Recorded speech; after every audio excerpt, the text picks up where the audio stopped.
ittifoqdoshlik munosabati bor.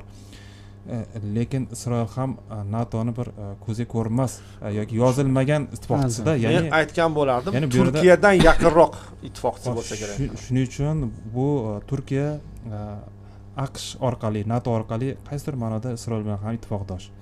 Ya'ni umumiy xavfsizlik tizimi bu yerda bir xil. Ya'ni bu tizimni bir davlat uchun qaysidir bir holatda barpo etmasa kerak. Ya'ni bu yerda vaziyat shundan iboratki, buning oqibatlari qanday bo'ladi? Oqibatlarni Turkiya boshqara oladimi, yo'qmi? Ya'ni migratsiya masalasida yoki tartibga solinmagan migratsiya yoki markazdan qochuvchi kuchlar faollashib, separatizm boshlanib ketadigan bo'lsa, ekstremizm kabi kuchlar, Ironda mavjud bo'lgan qurollar bor, raketalar bor, u uchinchi qo'llarga o'tib ketib qolsa nima bo'ladi? Yadro tadqiqotini o'tkazadigan olimlar bor. Ular boshqa bir hududlarga o'tib qoladigan bo'lsa,